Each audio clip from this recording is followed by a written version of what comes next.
Şimdi oturum faslına geçeceğiz. Oturumu yönetmek için oturum başkanı olarak Mimar Sinan Güzel Sanatlar Üniversitesi Tarih Bölümü Başkanı Profesör Doktor Ahmet Taşagil Beyefendi'yi kürsüye, masaya davet ediyorum. Marmara Üniversitesi İletişim Fakültesi öğretim üyesi ve TRT program yapımcısı Sayın Doçent Doktor Abdülhamit Avşar.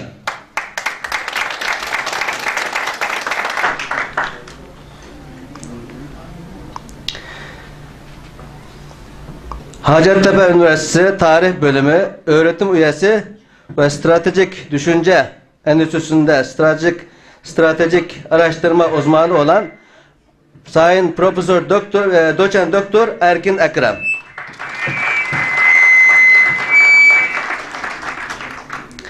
Kahramanmaraş Sütçü İmam Üniversitesi İlahiyat Fakültesi öğretim üyesi Yardımcı Doktor Alimcan Boğda. Gazi Üniversitesi Fen Edebiyat Fakültesi Tarih Bölümü öğretim üyesi Profesör Doktor Konrad Arcılasın Bey.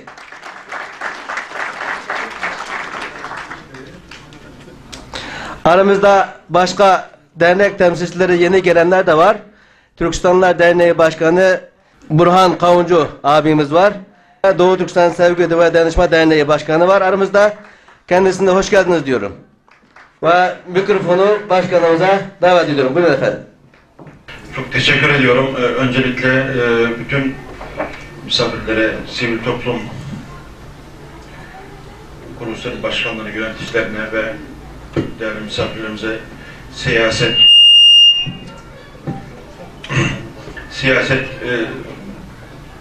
cenabından gelenlere de aynı şekilde hoş geldiniz diyorum. Program biraz sarktı. Ben o yüzden konuşmayı kısa keseceğim ve konuşmacılarımıza 15'er dakika süre vererek sonuçta değerlendirme toplantısı yapacağım. Ama konuşmamın başlamadan önce bugün 10 Kasım Ulu Önder Atatürk'ümüzün bu Türkiye Cumhuriyeti'nin banisi ölüm yıldönümü. Onu rahmetle ve saygıyla anıyoruz. Bunu burada ifade etmek istiyorum.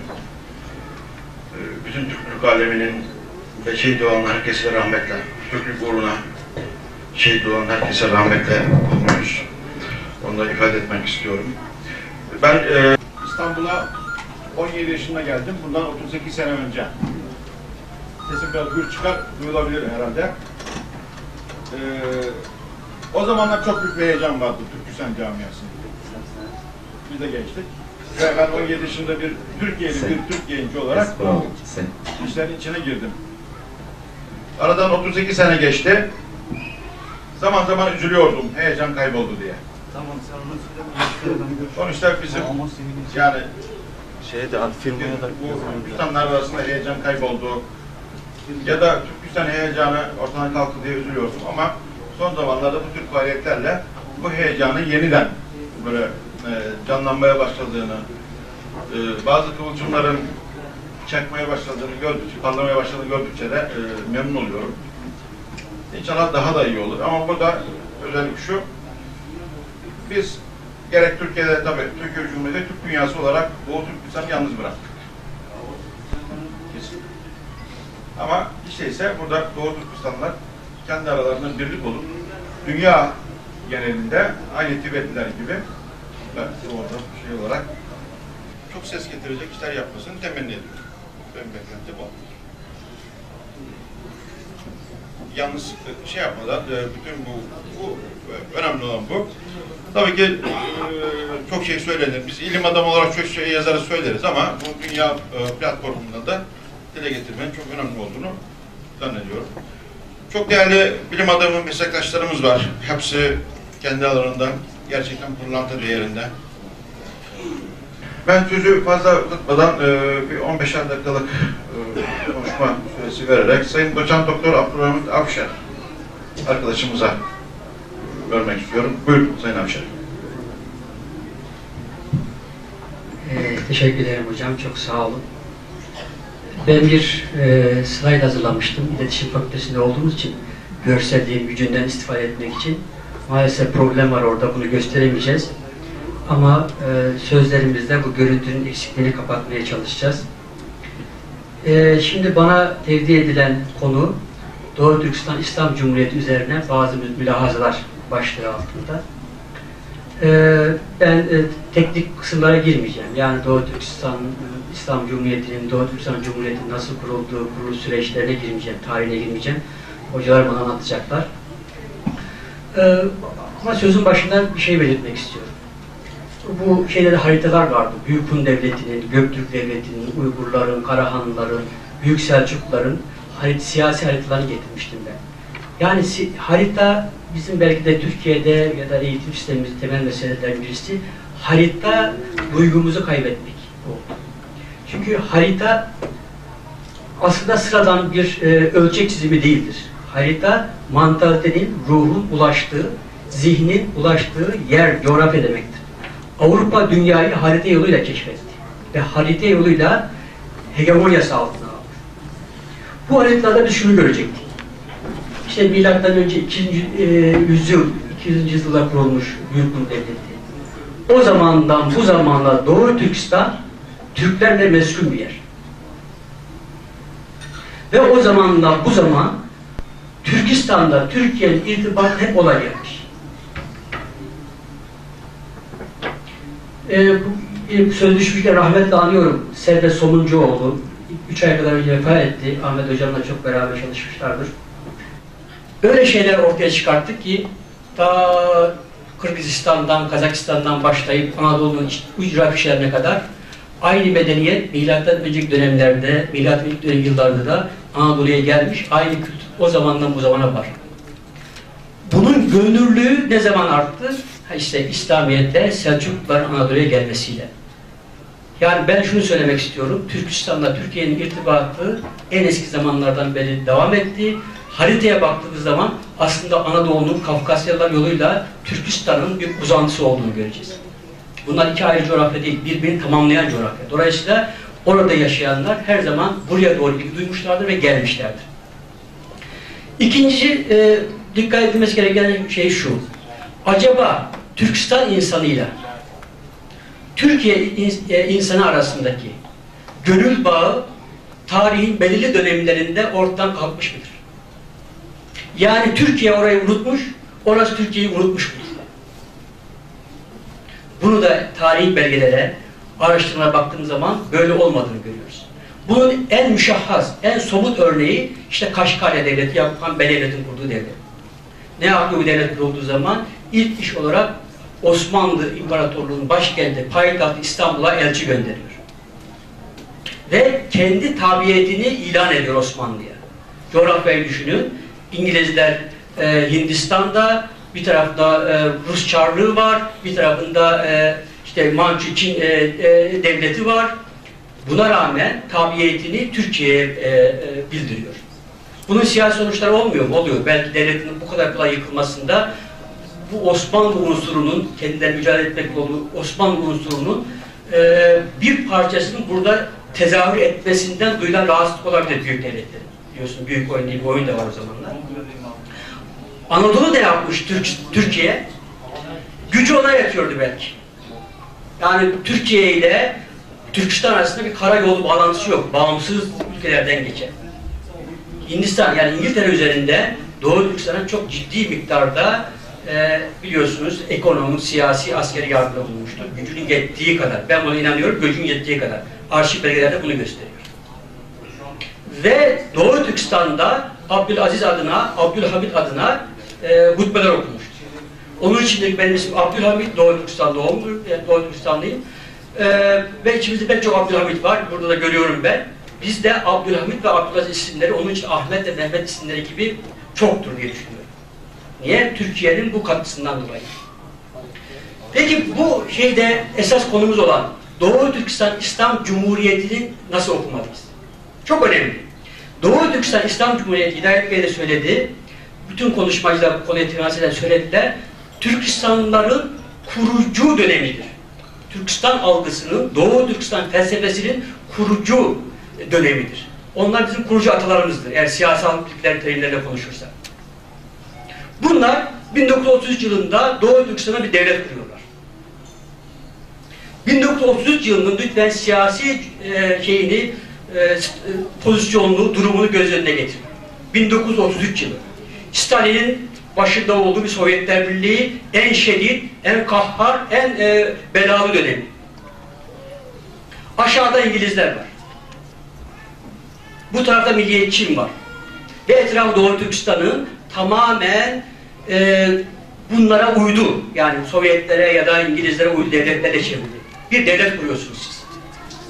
Devletin adını diyorsunuz ki Doğu Türkistan İslam Cumhuriyeti. Çok önemli. Kelimeler çok önemli. Sıradan kelimeler değildir. O dönemde bunlar Uyguristan diyebilirlerdi. Çünkü örnekleri var. Kazakistan, Özbekistan, Türkmenistan var o dönemde. Bunlar ne demişler? Doğu Türkistan İslam Cumhuriyeti. Bu çok önemli. Eğer bu davayı yürüteceksek biz bu ruhu iyi okumamız lazım. Ne demek Doğu? Belki başkan bunu kastetti. Diyor ki bir de bunun batısı var. Yani kendisi yeni bir cumhuriyet kuracak. Kendisi daha yeni bir bağımsızlığı ilan etmiş. Bir devlet kuruyor. Diyor ki Türkistan sadece burası değil. Bu sadece doğusu, bunun batısı da var diyor. Bu bakın iradeye, ruha ve özgüven. Ve sonra ne diyor? Türkistan. Ne demek Türkistan? Türklerin yurdu demek. Yani burası Türklerin yurdudur diyor. Yani kurucu atalarımız eğer Doğu Türkistan davası yürütüyorsa böyle diyorlar. Türklerin yurdu diyor. Çünkü orada bütün Türkler var. Herkesin ana vatanı. Buradaki Anadolu Türkler de ana vatanı, Azerbaycan'da yaşayanlar da ana vatanı, Macaristan'a gidenlerin de ana vatanı. Türklerin yurdu anlamında Türkistan adını koyuyorlar. Ve ne diyorlar? İslam diyorlar. Bu çok önemli. Yani sosyalist fikirlerin bu kadar yayıldığı, Türkiye'nin de bundan sıkıntı yaşayıp Sovyetler Birliği'yle iyi geçinmeye çalıştığı ki burada çok ciddi dünyanın her tarafında komünizmi yayıldığı bir dönemde biz devlet kuruyorsunuz, İslam devlet diyorsunuz. Bu doğrudur. Cumhuriyet anlamında dünyada kurulan ilk İslam Cumhuriyeti'dir. Ve Türkistan adının verilisi siyasi devlet adı olarak Türkistan adını taşıyan dünyadaki ilk devlettir. Onlara evvel Türkistan adı yok, bu var. İdeal olarak var. Sovyetler, Suruç Çarlığı'nın Türkistan Genel Valiliği var. Sovyetler dönemi, ilk döneminde Sovyetler kurulurken Türkistan Sovyet Sosyalist Cumhuriyeti var. Türkistan Sibirya Demiryolu var. Ama idari manada var. Siyasi manada yani bir devlet kuruculuğu manasında dünyada ilk defa Türkistan adını Doğu Türkistan İslam Cumhuriyeti kullanmıştır. Ve Türk adını taşıyan da ikinci Cumhuriyettir. Sıra itibariyle. O zaman Azerbaycan'da kurulmuş, Buhara'da kurulmuş vesaire ama bunlara Türk şeyi yok. Doğu Türkistan'da Türk adı var. Türkistan. İslam Cumhuriyeti kuruyorlar. Yüreğe bakar mısınız? İmana bakar mısınız? Biz diyorlar burada var olacaksak Müslüman olarak var olacağız diyorlar. Biz şunun şeyinde, bunun şeyinde olmayacağız. Bu kimliğimizle biz var olacağız. Bu kimliğimiz için mücadele ettik. Bu kimliğimiz için biz buraya Cumhuriyet kuruyoruz. Peki Türkiye ne yapmış? Demin Sayın Başkan Türkiye ile ilgili bir şey de bulundu. Doğrudur. Şimdi tabii uluslararası ilişkileri konjonktürle anlamak, dönemin şartlarıyla anlamak çok önemli. Ben burada bir takım şeyler hazırlamıştım, işte onu göremedim. Doğu Türkistan tabii yine Yakup Bedeli Devleti'nde olduğu gibi ilk teması Türkiye ile kuruyor ve burada gök bayrak Türkiye bayrağının kopyasıdır. Ve Doğu Türkistan İslam Cumhuriyeti kurulduğu zaman orada Türkiye'de 3 tane insan var. 3 tane, biri de emekli asker, 3 tane insan var. Cumhuriyetin kuruluşunda. Ve telgraf Hindistan'dan Türkiye'ye çıktırırken onların birisi bu şeyi çekenlerin yanında. Beraber yani. 3 Türkiye'den giden insan var orada. Tanınmış, Türkiye'de bilinen 3 tane şahıs var orada. Bu Cumhuriyetin kuruluşunda bulunmuş. Ve gök bayrağı, Türkiye'nin alıyorlar bayrağını. Bizim Türklerin dünya hakimiyeti temsil eden mavi gök renkle yeni bir bayrak yapıyorlar. Ölçüleri, bayrakların, yıldızların büyük bir ayın şeyleri birebir aynıdır. Bunun için kopyadır birbirini. Çünkü bu ikisi aynı devlettir. Osmanlı Devleti zamanında Namık Kemal'in makalesini okumuştum. 1876 birinci meşrutiyet gibi çalışma yapıyordu. Osmanlı Devleti diyor, Türkistan diyor. Osmanlı Devleti demiyor. Ya Devlet Ali Osmanlı demiyor, Türkistan diyor. Muhtemeldir ki bu Türkistan'a karıştırmamak için Türkiye adını koydular bu devlet adı verilirken. Yoksa Türkistan projesi. Aynı şey yani. Bayraklar ismini birbirine çağrıştırdığı şey aynı şey. Türkiye ne yapıyor? Türkiye Dışişleri Bakanlığı düzeyinde o dönemin Tevfik Rüştü Aras Balkan Konferansı için Belgrad'a gelecek havaalanında soruyorlar. Diyorlar ki Sayın Bakan Doğu Türkistan İslam Cumhuriyeti bir devlet kurmuş. Siz ne düşünüyorsunuz? Bu basında var. Ben resmi belgesini buldum.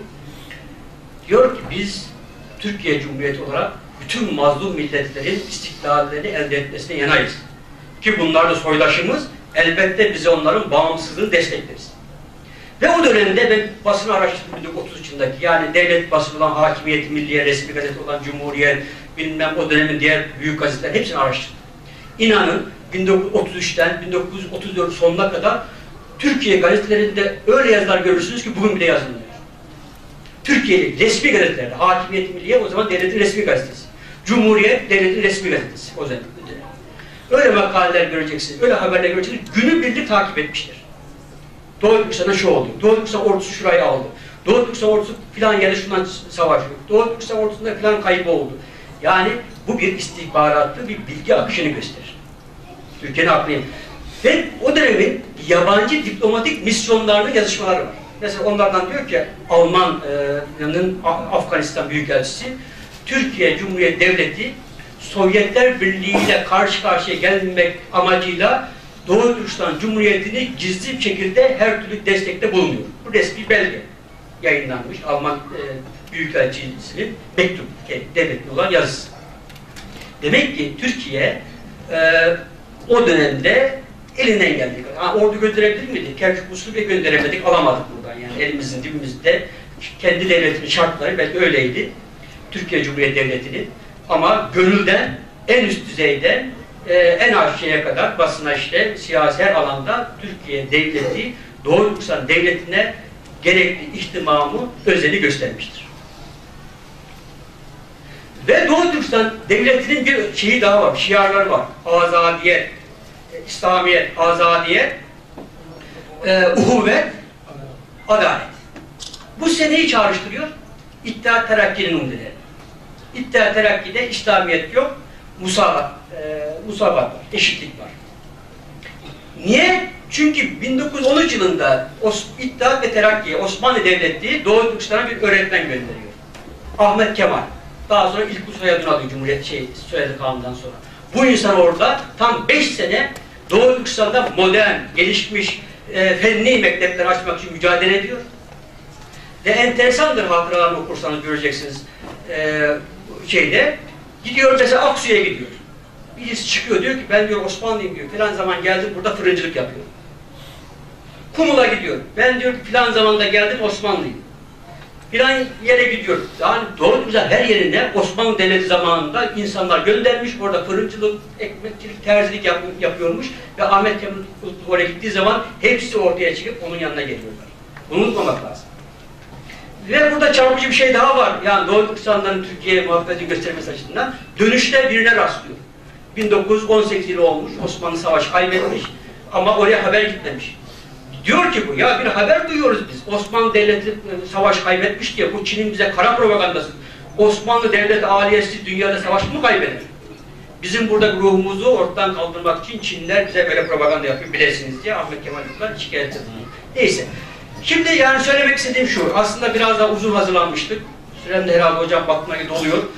Daha görsel bir sunum yapacaktık. Ama olsun, hiç olmazsa birkaç ana başlığı söylemek gereğini duydum ama söylemek istediğim şu, bizim Doğu Türkistan davasının kurucu bütün mesajları Doğu Türkistan İslam Cumhuriyeti'nin uhdesinde var. Bize düşen bu uhdeyi, bu kurucu atıların niyetlerini, amaçlarını iyi okumak ve bütün planımızı, projemizi, stratejimizi buna göre yapmak, sürdürmek. Aksi takdirde 1924 yılına kadar bir bütün olan Türkistan'ın 5 cumhuriyete ayrılması gibi daha küçük parçalar halinde yaparız ve yutulmamız kolay olur. Hocam çok teşekkür ederim.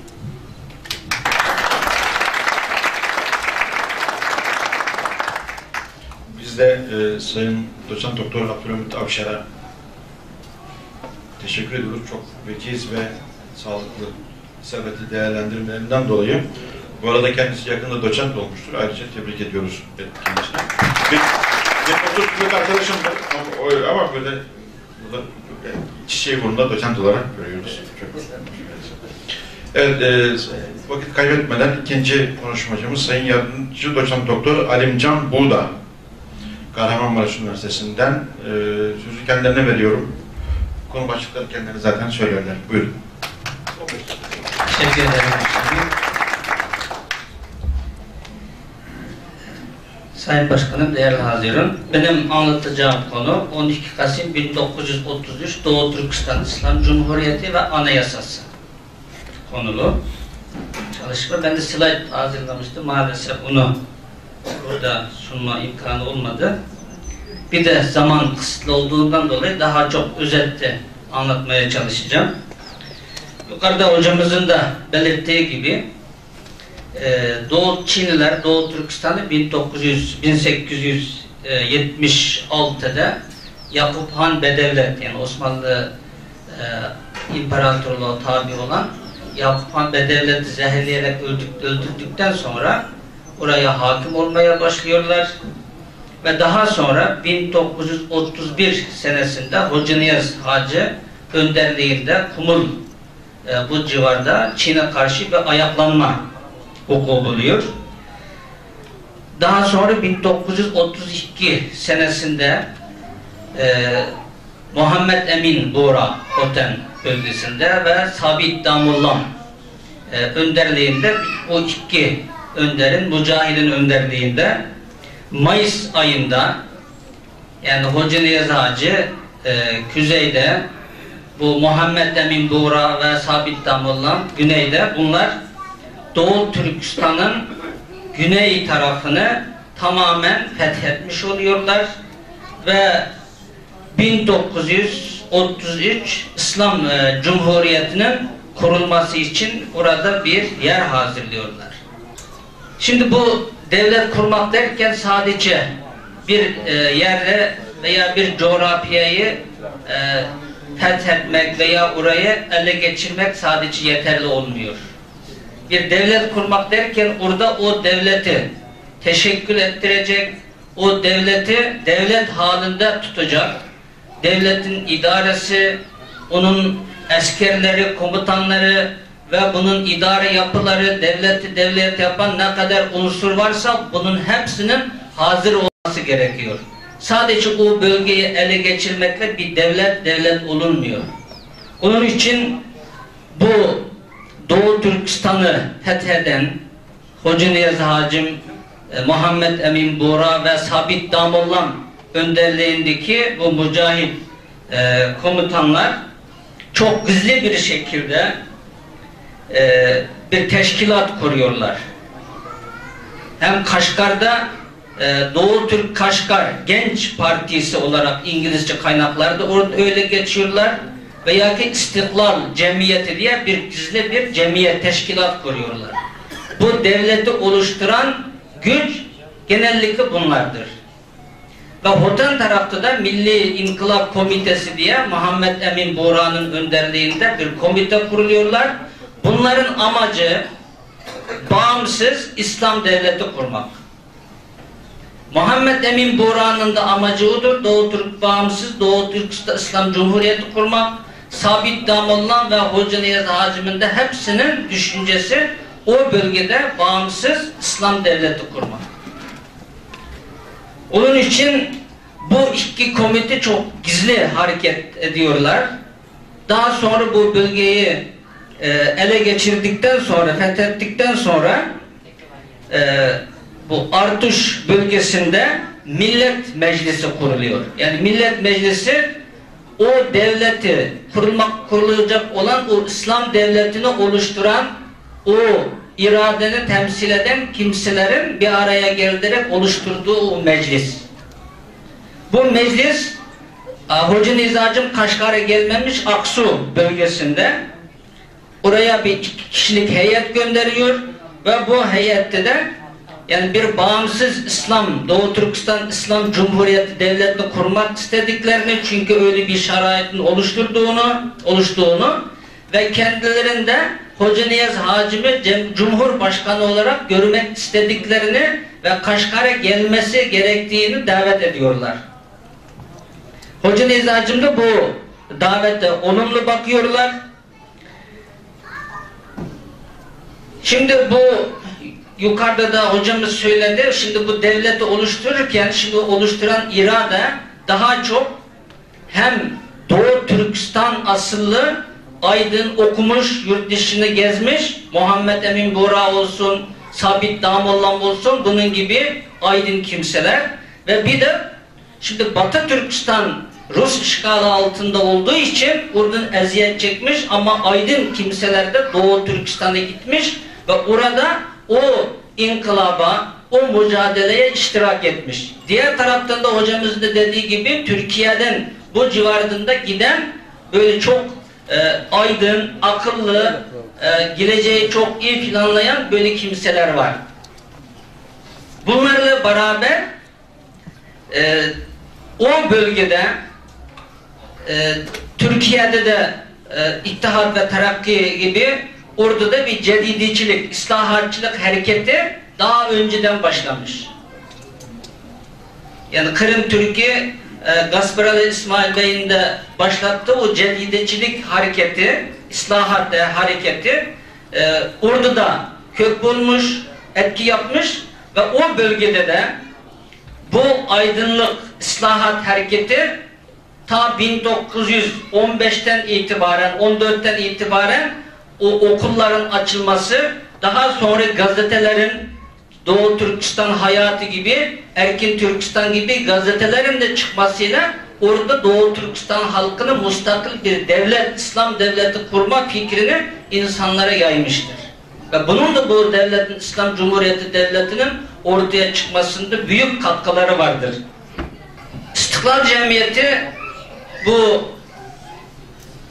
1933 16 Ekim ayında bir millet meclisini Kaşgar'da açıyor ve orada kurulacak devletin adı ve onun idare yapısı, nasıl dış ülkelerle irtibat yapacağız, nasıl olacak bu devletin anayasası nasıl olacak gibi bütün devlette olması gereken bütün konuları o 16 Ekim 1933 tarihli Millet Meclisi'nde bunlar kararlaştırılmış. O Millet Meclisi'nin karar gereği 1933 12 Kasım tarihinde İslam Cumhuriyeti'nin ilan edilmesi ve öylelikle mavi gök bayrağında devlet bayrağı olarak kabul edilmesi bu mecliste karar kılınmıştır. 11 Kasım yani Cumhuriyet kurulmadan bir gün önce 11 Kasım tarihinde bütün Doğu Türkistan İslam Cumhuriyeti'nin kurucu iradesi olan milletvekilleri, komutanlar hepsi toplanmış ve Kur'an-ı Kerim'e el basarak hepsi Doğu Türkistan İslam Cumhuriyeti Devleti'ni kurma iradesini orada göstermiştir, yemin etmişlerdir ve 12 Kasım 1933 tarihinde Sabit Damollam başkanlığındaki o kurucu hükümet 30.000 civarındaki Doğu Türkistan halkına Kaşgar'da 12 Kasım 1933'te Şerqi Türkistan, Doğu Türkistan İslam Cumhuriyeti Devleti'nin kurulduğunu ilan etmiştir.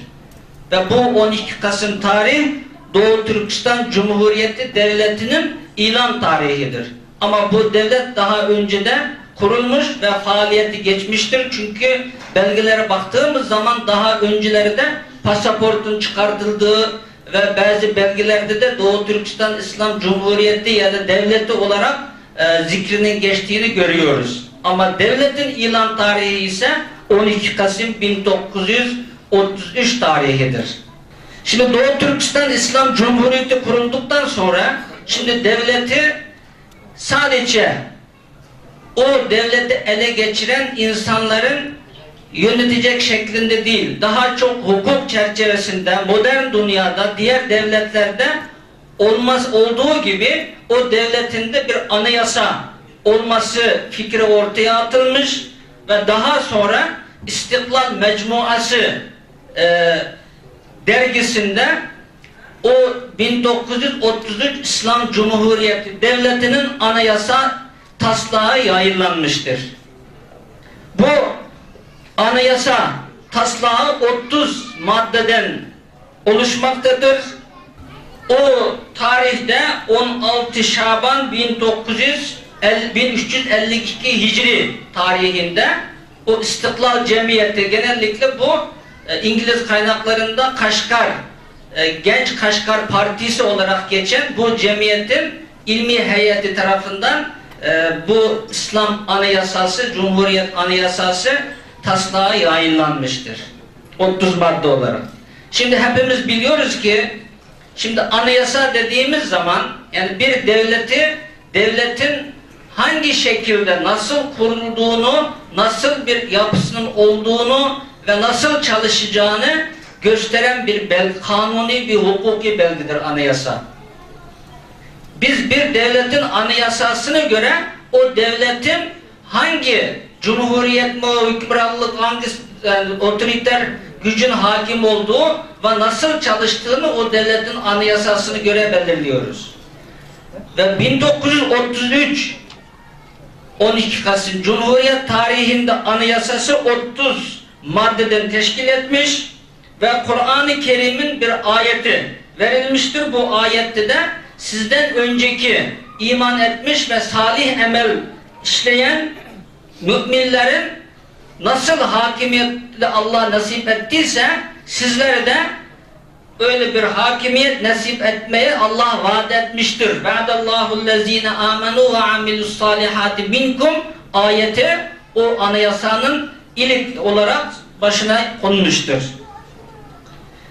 Daha sonra bu anayasa taslağının ön söz kısmı ve ondan sonra nizamnamenin, anayasanın kaideleri, merkezin kurulması, mülki ve idari bölümler, medeni ve içtimai bölümler ve onun haricinde müfettiş, teftiş kurulu şeklinde bu başlıklarını içeren 30 maddeyi içermektedir. Şimdi ön sözü baktığımız zaman 57 seneden beri Çin işgalinde olan Doğu Türkistanlıların Allah'ın yardımıyla, nusretiyle Doğu Türkistan İslam Cumhuriyeti'ni kurduklarını ve bu cumhuriyetin halkın refahı için çalışan bir devlet olacağı beyan edilmiştir.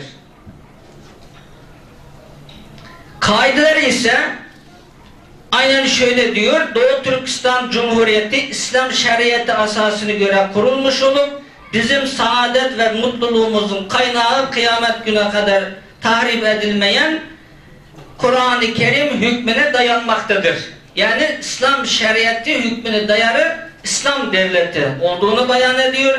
İkinci maddede ise Cumhuriyet asasına kurulduğunu ve bu devleti Nanking, o dönemdeki milliyetçi Çinlerin başkenti, Kuomintang devletinin başkenti olan Nanking ve uluslararası ekvam, yani Birleşmiş Milletler gibi o dönemdeki uluslararası milletlere bu Doğu Türkistan İslam Cumhuriyeti'nin bildirilmesi ve bunu tanıtılması asas alınmıştır diyor.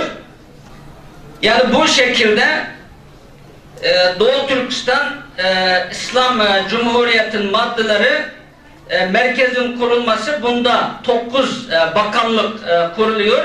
Dahiliye, İçişleri Bakanlığı, Harbiye, Savunma Bakanlığı, Maliye Bakanlığı, Dışişleri, İçişleri, Ticaret, Milli Eğitim, Vakıflar ve Sağlık Bakanlığı şeklinde 9 bakanlıktan oluşmaktadır bu İslam Cumhuriyeti. Daha sonraki maddelerde bu bakanlığın işleyişi, nasıl işleyecek, nasıl çalışacak, nasıl görev yapacak, görev hudutları ne kadardır, bunları tamamen çok güzel bir şekilde belirlenmiştir. Daha sonraki maddelerde ise vilayetlerin, nahiyelerin, köy ve kasabaların kurulması ve buranın işlenme çalışılması şekli ve ondan sonra polislerin ve onun haricinde o bölgedeki kalkınma şekilleri çok güzel bir şekilde madde madde tefsili olarak sıralanmıştır. En son maddede ise Doğu Türkistan'daki o hükümeti teftiş eden bağımsız bir teftiş kurulunun kurulması ve işleri tamamen hukuk çerçevesinde yürütülmesi asas alınmıştır. Şimdi sonuç olarak şimdi baktığımız zaman 1933 12 Kasım İslam Cumhuriyeti tüm ana prensibi asas almıştır. Yukarıda da hocamız belirledi. İslamiyet yani İslam devleti, azadiyet, bağımsızlık, adalet, eşitlik ve kanun, kardeşlik, barış ve huzur. Yani bu 4 ana prensibi asas edinmiştir bu İslam Cumhuriyeti. Daha sonra biz aslında bu geniş bir konuydu. Şimdi İslam dünyasındaki anayasa çalışmalarına baktığımız zaman gerçekten Cumhuriyet adında modern dünyada yazılmış ilk İslam anayasa Cumhuriyet Anayasasıdır. İslam Cumhuriyeti Anayasasıdır. Diğer taraftan baktığımız zaman Kur'an-ı Kerim ve sünneti asas alarak öylelikle modern dünyada İslamiyet'i ictihat dediğimiz yani zamanın şartlarını, şaraitine göre Kur'an ve sünnete aykırı olmamak kaydıyla modern dünyada olması gereken bir devlet yapısını kurmak için çalıştıklarını görüyoruz. Cenab-ı Allah tekrar böyle bir devlet kurmaya ve bu anayasa çerçevesinde o devleti yürütmeye bizlere nasip eylesin. Amin. Teşekkür ederim. Sayın Buğday'a çok teşekkür ediyoruz. Ben vakit kaybetmeden gelecek konuşmacı sırada Sayın Profesör Doktor Konural Ercülos'un sözü vermek istiyorum. Buyurun Sayın Ercülos. Teşekkür ederim. Ben 20. yüzyılda Doğu Türkistan'ın bir panoramasını çekmeye çalışacağım. Yani başlangıcından sonuna kadar 20. yüzyılda Doğu Türkistan hangi aşamalardan geçti? Bugün kutladığımız iki cumhuriyet de buna dahil olmak üzere nasıl bir kronoloji takip etti? Bunun üzerinde duracağım. Şimdi 20. yüzyılın başlarından itibaren bizim Türk dünyası da dahil olmak üzere Asya'da monarşiler çökmeye başlıyor. Monarşik yönetimler. Bunun yerine halk yönetimleri, halka dayalı yönetimler daha fazla ön plana çıkmaya başlıyor. Ve ilginçtir, yani Türklerin dışında da bu oluyor ama sanki bu işin merkezinde biraz Türkler var gibi geliyor bana. Belki Türk olduğundandır.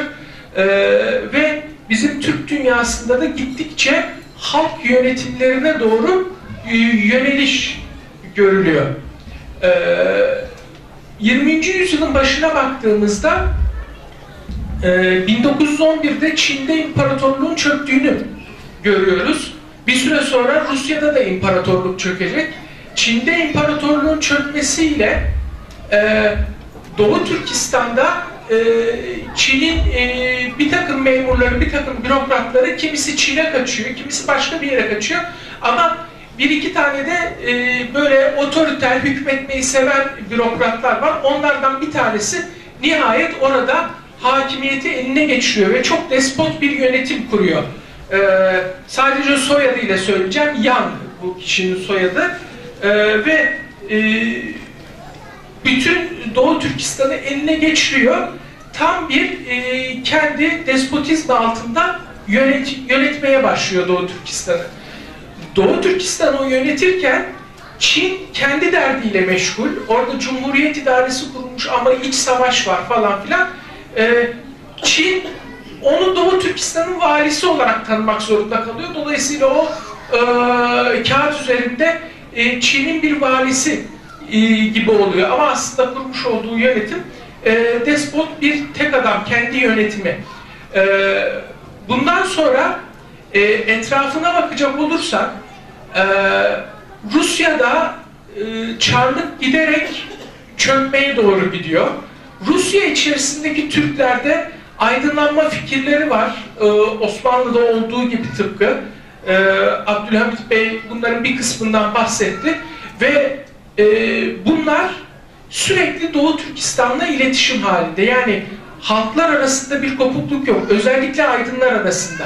İsmail Gasparalı'nın Tercüman gazetesi Kaşgar'da da okunuyor mesela. Yani o kadar uzağa kadar gidiyor. İsmail Gasparalı'nın fikirlerini örnek alarak kurulmuş olan mektepler, yani bunlar modern mektepler, Kaşgar'da da kuruluyor. Yani sadece Rus hakimiyetinde olan yerlerde değil, Gasparalı'nın fikirleri Rusya'nın dışına kadar aşıyor. Tabii ki Doğu Türkistan'ı despotik yönetimiyle yönetmekte olan vali bu durumdan rahatsız. Rahatsız olduğu çok durum var. Ruslardan da rahatsız. Bu Türkçü ve İslamcı ceryanlardan da rahatsız. Ama o sırada biliyorsunuz büyük oyun var. İngiltere ile Rusya arasında. İngiltere Çin'e daha ılımlı yanaşıyor. Doğu Türkistan'a Rus nüfuzunun girmesindense Çin nüfuzunun olmasını tercih eder bir siyaset izliyor. Onun için bu sırada vali İngilizlere daha yakın davranmaya başlıyor.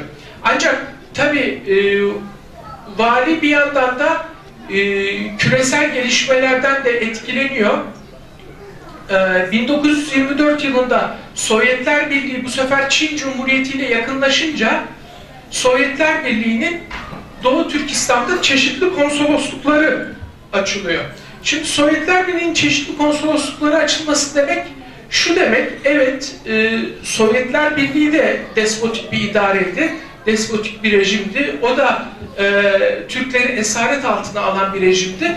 Ama Batı Türkistan'daki aydınların burayla teması artıyor. Böyle de bir yönü söz konusu oluyor. Çinli vali Sovyetler Birliği'nin buradaki etkisi artmasın diye mümkün olduğu kadar Sovyetler Birliği'nin burada bir takım yatırımlar yapmasını engellemeye çalışıyor. Çünkü onların ideolojisine göre, Sovyet ideolojisine göre bir işçi sınıfı olması lazım. Onun üzerinden kendi propagandalarını yapacaklar. Onun için fabrika şu bu falan yapmak istiyorlar ama Çinli vali bunlara karşı çıkıyor. Yönetiminde Türkleri genellikle en aşağı tabaka olarak görüyordu bu vali ve Çinli Müslümanları Türklerin aleyhine olarak ayırıyordu. Ve bu durum tabii ki Türkler arasında da huzursuzluğa yol açıyordu. Ancak kendi yönetiminde, kendi bürokrasisinde de sağlıklı bir bürokrasisi yoktu. Bir memurunu öbür memuruna rahatlıkla öldürtüyordu. Sonra biraz sonra da öbür yerine gelen yeni memuru öldürtüyordu. Bu şekilde kendi tek adam idaresini devam ediyordu. Aslında bu yönetimi Türkler arasında homurdanmayı arttırdı ve bir ayaklanmaya yol açmak üzereyken kendisi kendi adamları tarafından 1928'de suikasta uğradı. 1928'de o suikasta uğradıktan sonra onun yakın adamlarından biri idareyi ele geçiriyor. Bunun da soy ismi Cin. Buna da Cin dersek bu gelen gideni aratır misali daha da beter bir yönetime gidiyor. Türklerin topraklarına el koyarak kendi yandaşlarına dağıtmaya başlıyor. Bunun zamanında artık isyanlar gitgide patlak veriyor. Şimdi Çinlilere bakarsak, yani Çinli araştırıcılara bakarsak, o dönemi araştırmış olan Çinliler o dönemki Türk ayaklanmalarını hep bu valinin boynuna yıkıyorlar. Bu valiyi suçluyorlar. Diyorlar ki bu vali kötü bir yönetim gösterdi. Halklar arasında anlaşmazlık soktu. Şu bu diyorlar. Ama aslında objektif olarak baktığımızda aslında bundan önceki valinin de yapmış oldukları uygulamalar zaten oradaki Türk halkını yeteri kadar homurdanmıştı, yeteri kadar doldurmuştu. Patlamalar bence tesadüfen bunun zamanına denk geliyor. Ama Çinli araştırıcılar pek öyle görmüyor. Çinli araştırıcılar birinci valinin despot olduğunu tespit etmelerine rağmen, onlar da söylemelerine rağmen Doğu Türkistan'ın Çin'de kalmasını sağlamıştır diye onu daha yüksek yere koyuyorlar. Bu valiyi ise isyanlara yol açtığı için suçluyorlar. Sonra 1933'e gelindiğinde 33'e giden yok. 31'de Kumul'da, 33'te de Turfan'da ve Hotan'da çıkan ayaklanmalar biraz evvel arkadaşımızın anlattığı Şarkı Türkistan İslam Cumhuriyeti'nin ilanına kadar gidiyor. 1933'ün sonlarında ilan edilen İslam Cumhuriyeti Sovyet baskısıyla 1934 başlarında sona ermek zorunda kalıyor. Liderinin Urumçi'ye gitmesiyle sona ermek zorunda kalıyor. 1933'te diğer bir Çinli valiyi görüyoruz burada. İşte Doğu Türkistan tarihlerinde en çok gördüğümüz Çinli vali, en çok kendinden bahsedilen Sheng Shisa'yı görüyoruz. Bu kişi aslında kendisinden önceki valilerden farkı yok. Bunlar hep tek adam yönetimi ve kendi menfaatlerinde bir yönetim öngörüyorlar. İşine geldiğinde Çin'e yanaşıyor, işine geldiğinde Sovyetler Birliği'ne yanaşıyor. Valilik yaptığı müddetçe daha çok Sovyetler Birliği ile işbirliği içerisinde oluyor. Hatta Çin'den gizli o tarafla anlaşma imzalıyor. Bu anlaşma sonucu Doğu Türkistan'a Sovyet askerleri ve teknisyenleri akıyorlar. Sovyet askerleri ve işçileri buralarda bir takım fabrikalar ve yatırımlar yapıyorlar. Urumçi yakınlarında uçak fabrikası, bunun yanında bir takım petrol işletmeleri kuruyorlar o zamanki ideolojiye uygun olarak. Ancak diğer yandan da tabii bu yatırımlar bir yandan da bölgeyi geliştiriyor. Onu da inkar etmemek lazım.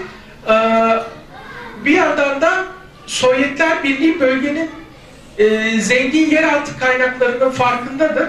Bu sebeple başta Wolfram, altın ve kalay olmak üzere bu zenginlikleri emmeye başlıyor kendi lehine. O tarafa doğru aktarmaya başlıyor. Dolayısıyla 33 ile 44 arasında Doğu Türkistan kağıt üzerinde Çin olarak görülse de aslında fiilen burada Sovyetlerin etkisi çok daha fazladır. Ve bu devirde de yer yer isyanlar olduğunu görüyoruz. 37'de, 40'da, 41'de isyanlar oluyor. Sonra şimdi 44'teki Cumhuriyet'e gelelim. Çünkü bu devirde 44 Cumhuriyeti sona erdiriyor. Doğu Türkistan'ın en kuzeyinde İli, Altay ve Tarbagatay'da ayaklanma patlak veriyor ve Doğu Türkistan Cumhuriyeti ilan ediliyor. Yani Şarkı Türkistan Cumhuriyeti ilan ediliyor. Burada aslında o sıradaki durumu ifade etmek için, daha iyi anlayabilmek için okuduğum hatıralardan birini nakletmek istiyorum.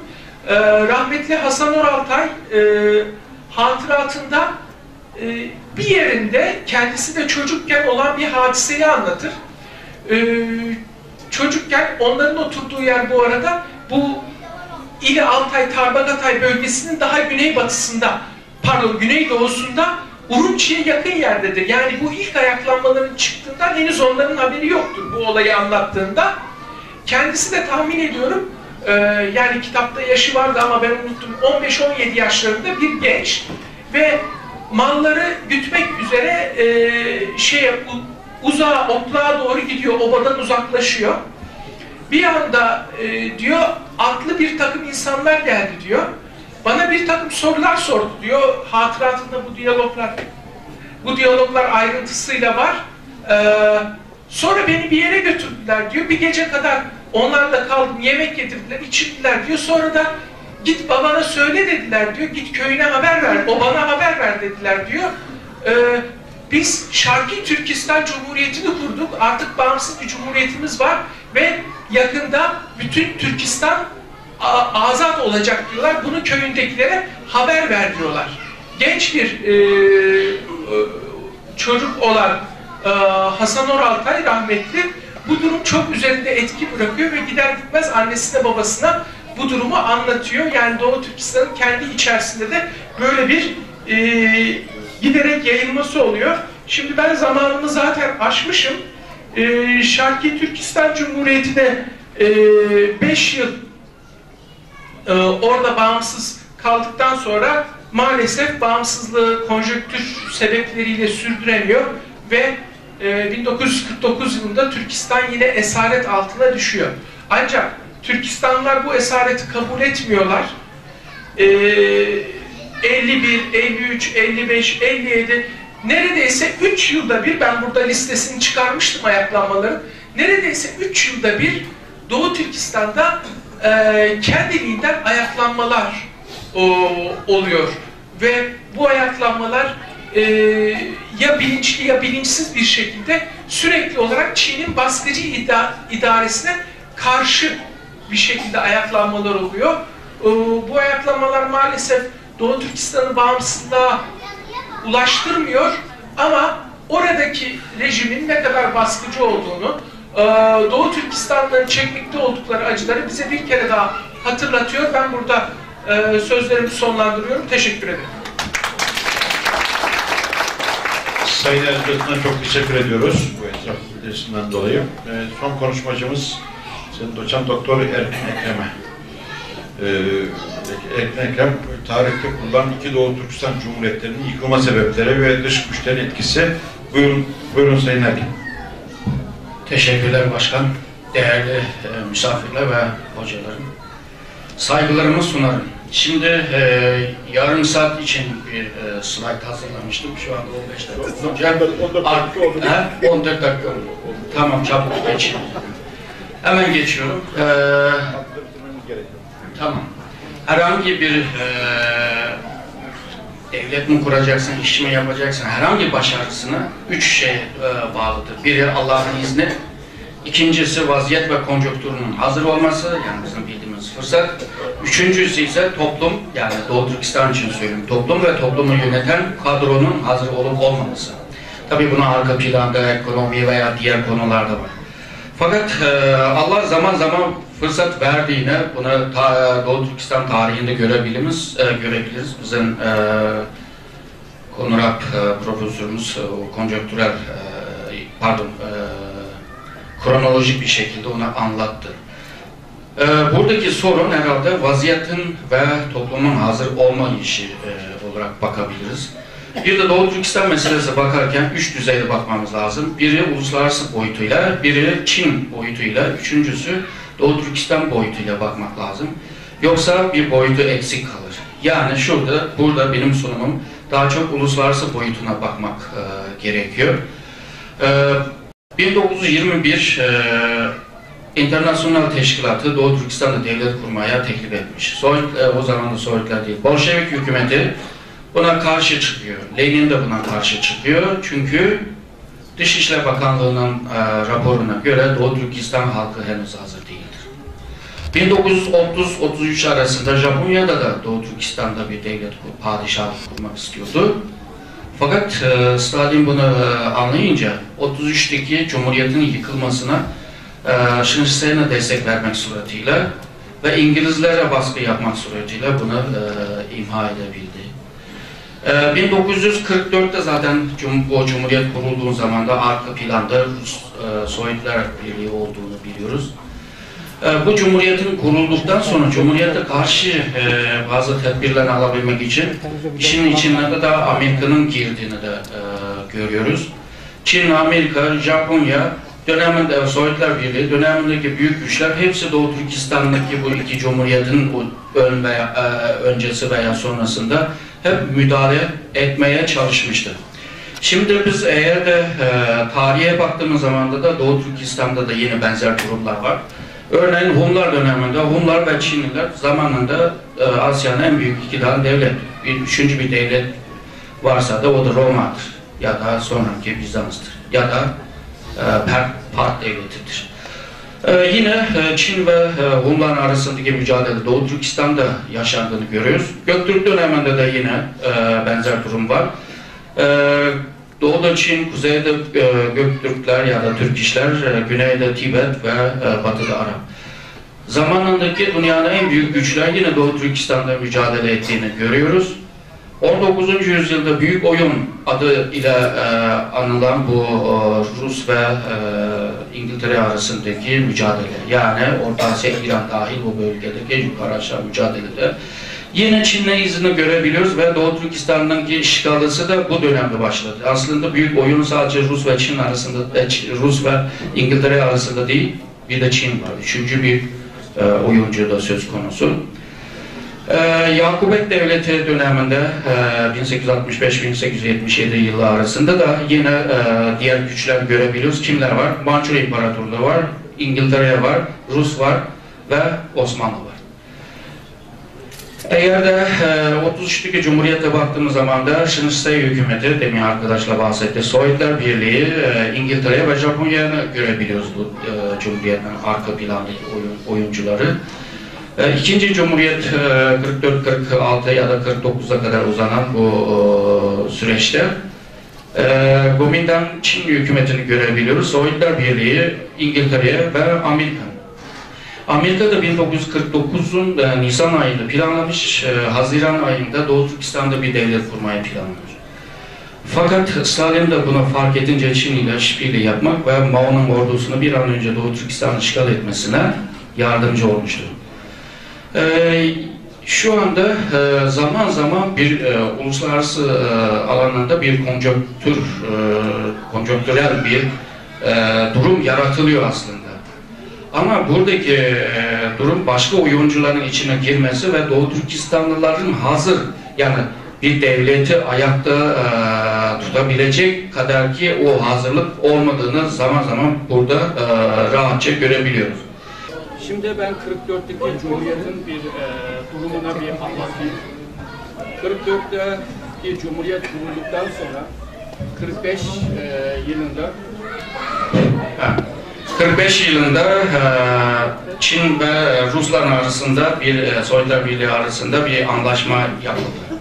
Bu anlaşmanın anlamı Şubat ayında yapılmış olan Yalta Konferansı'ndaki gizli bazı anlaşmaları yasallaştırmak üzere yapılıyor.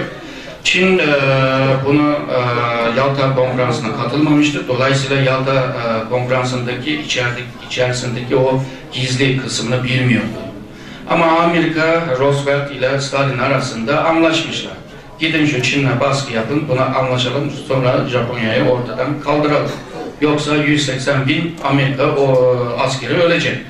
Bu şekilde Çin'le baskı yapıp anlaşmaya yaptırmaya gidiyor. Çinliler zannediyor ki birlikte Japonya'ya mağlup edeceğiz şeklinde. Gittikten sonra Stalin'in listesi çıkmış.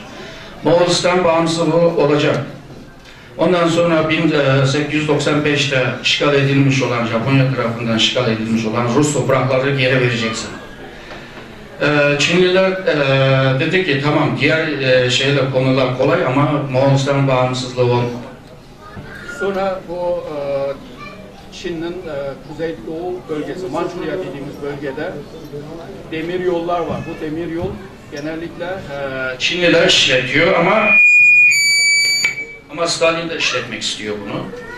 Dolayısıyla onun yetkisini almak istiyor. Daha evvel diye 2 tane var. Askeri liman var. Askeri liman.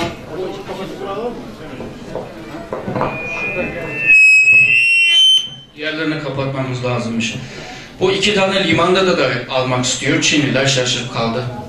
Böyle bir durumda Ruslar başka bir oyun oynadı. Yani Doğu Türkistan'ı bir koz olarak kullanmak suretiyle demin bahsettiğim o menfaatları elde etmeye çalıştı. 45. yılın Haziran'ın sonu ve 14 Ağustos'a kadar bu süreç zarfında Stalin devamlı çok iyi bir taktik kullanarak bu Çin heyetine devamlı bir baskı yapabildi. Neticede Stalin bunu elde etti ve sonunda Chiang Kai-shek, zamanındaki Çin Cumhuriyeti'nin başkanı, Dışişleri Bakanlığı'na da bu heyette bulunan bakanlığına da telgraf çekiyor.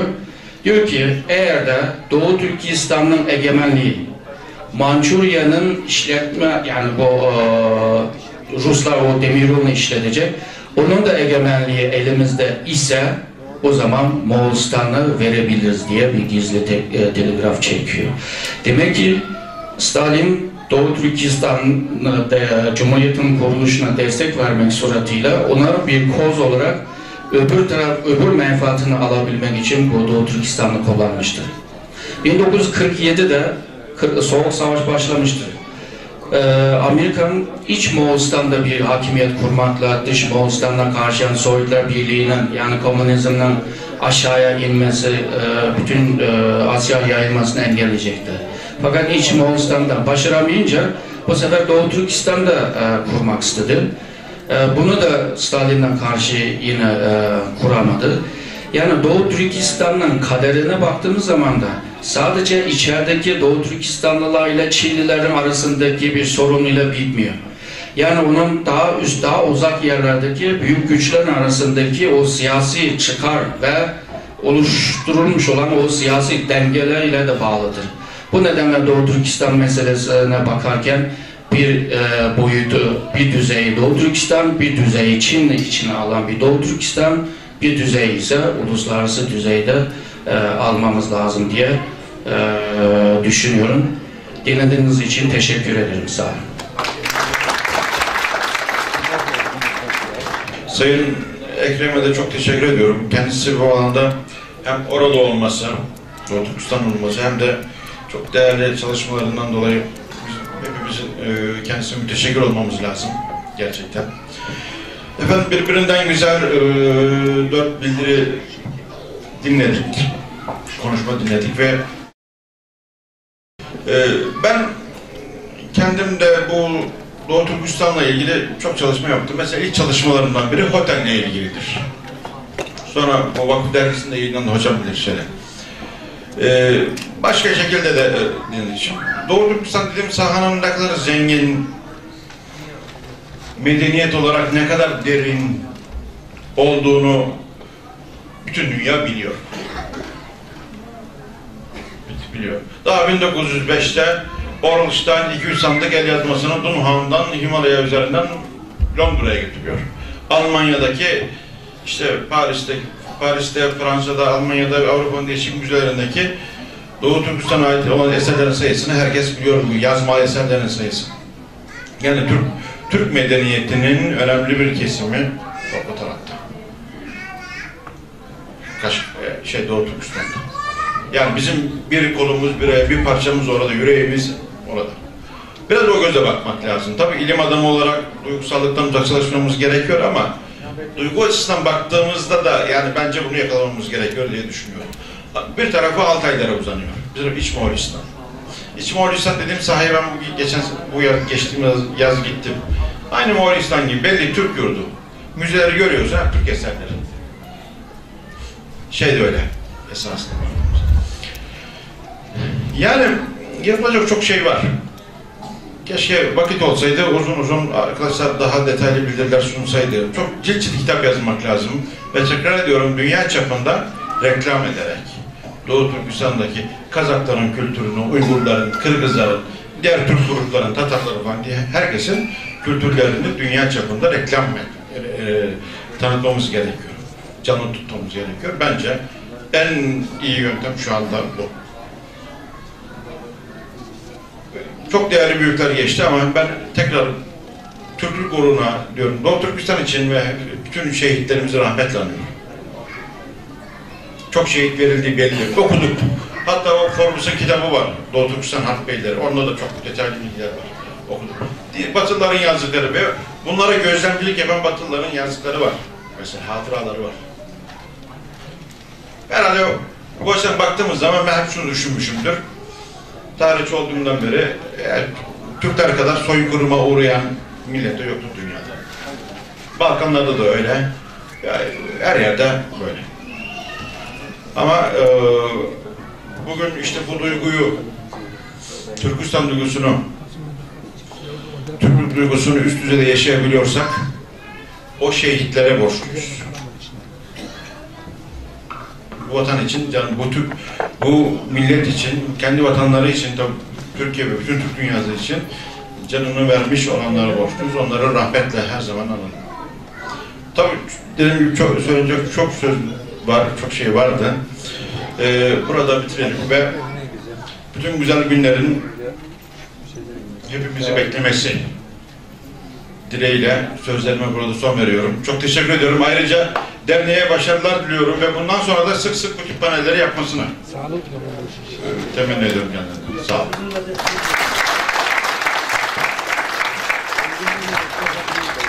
Sayın Başkan Ahmet hocamıza ve konuşmacı hocalarımıza bu kıymetli sunumlarından dolayı teşekkür ediyoruz. Allah razı olsun. Şimdi hocalarımıza Doğu Türkistan Marife Dayanışma Derneği tarafından bu kıymetli çalışmalarından dolayı bir takdirname, teşekkür belgesi plaket olarak verilecektir. Plaket bir isim olarak çağıracağım. Sayın Profesör Doktor Ahmet Taşar'ın plaketini vermek için Büyük Birlik Partisi Genel Başkan Yardımcısı Bayram Karacan Bey'i davet ediyorum.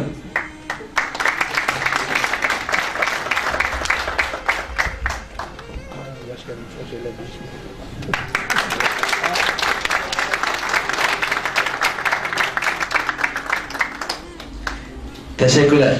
Sağ olun. Sayın Profesör Doktor Kemal Arjulasun Bey hocamız hocamıza plaketini vermek için bizim ustadımız hocamız Abdülhakim Han Mahsum'a davet ediyorum. Buyurun efendim.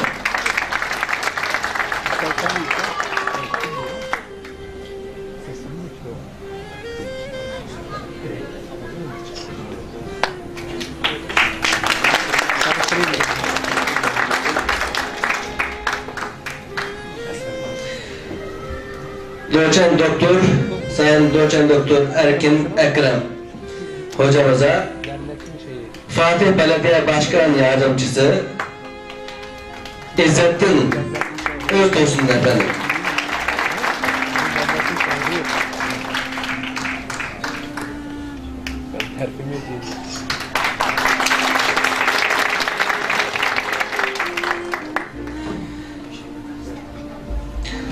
Sayın Doçent Doktor Abdülhamit Avşar hocamıza Abdülkadir Yapcan büyüğümüzü davet ediyorum.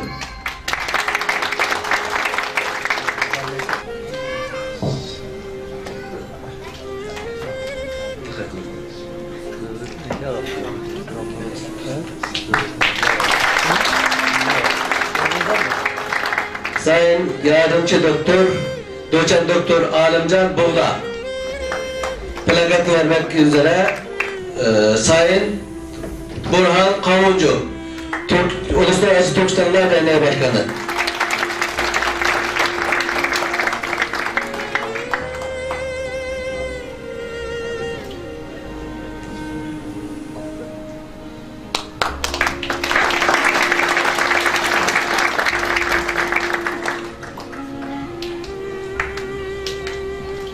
Teşekkürler.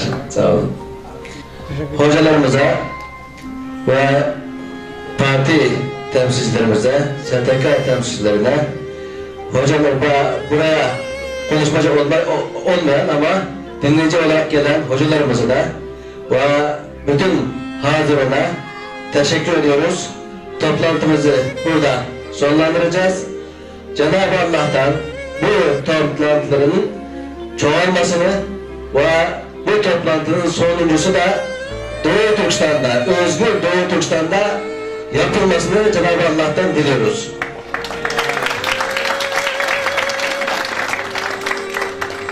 Esselamu Aleyküm ve Rahmetullah.